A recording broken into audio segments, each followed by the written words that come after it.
If you guys would come to the mic, I'd love to hear what was your big takeaway, what was something that you learned, maybe a connection. Okay. I've been to several different boot camps now, and this one I feel like it was a lot of stuff I had already heard from stage, but hearing it again at a different stage in my business, like for example, just paralyzing the lion with just too many options. Oh, shit, that's me.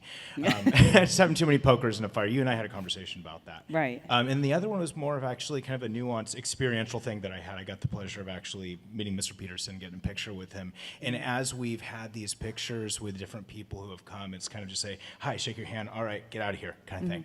But what I experienced with him, I don't know if I've ever actually experienced this with anybody. It felt like when he met me, learning my name was like the most important thing he needed to know at that exact moment. Yeah. It was just how I felt. It was. Yeah. He was very genuine. You know, we guys, we get a lot of speakers here. See, you don't see all the pre-work that goes into the conversations we have with getting them here, and then when they're here, how they behave backstage is not always how they behave when they're on stage. And that was not Jordan Peterson at all. I want to bring that to the people that I meet.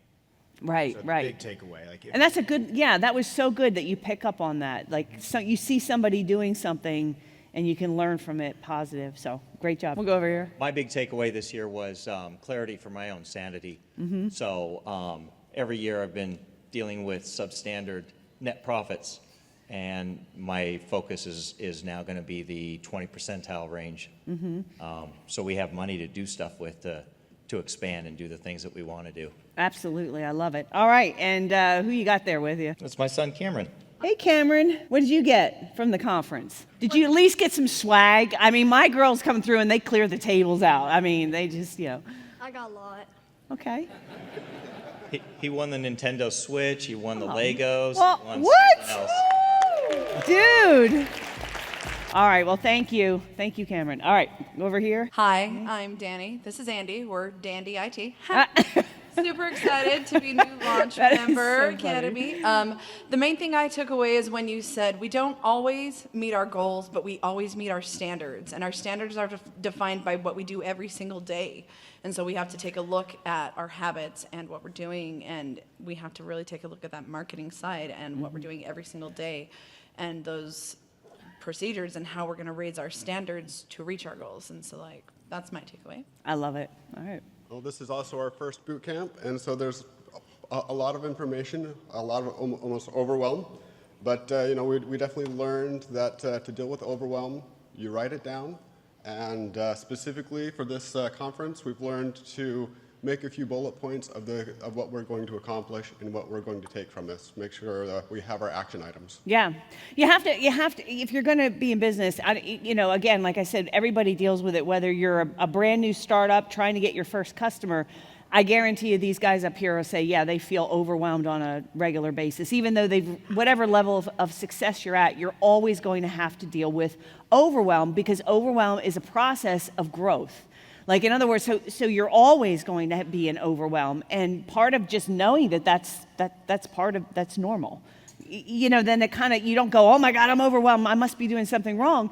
No, you're always in overwhelm when you're striving, because if you weren't striving, you would just be treading water or whatever. You wouldn't. But it's a natural part of striving. So I think an overwhelm is what? Because we have this conversation. What is overwhelm? It's an emotion. Exactly.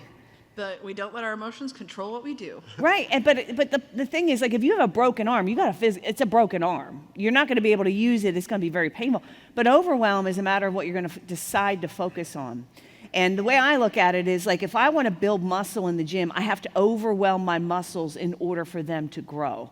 So in other words, you have to know how much, because you don't want to overwhelm so much that you break down and you get injured, but you also want to always be pushing. Like, when I do a workout, I want to be a little bit sore the next day, right? I always, because then I know I've appropriately overwhelmed the system. So when you start thinking about overwhelm, you have to develop a process for how do you get out of that heart attack, do a lap around the office to go, okay, calm my shit down and let me sit down for a minute and just think this thing through. Or who can I sit with to think it through? Because sometimes, guys, overwhelm, sometimes just sitting across the table with somebody helps you focus because they're there and they can help you. You could reach out to somebody, Ned Hallowell is a friend of mine, leading ADD, ADHD doctor in America. And he said the one thing is never worry alone. We need vitamin C, which is vitamin C for connection. And so getting out of overwhelm, a lot of times it's just a matter of learning how to deal with that because you will always deal with it. And if you don't, you never progress.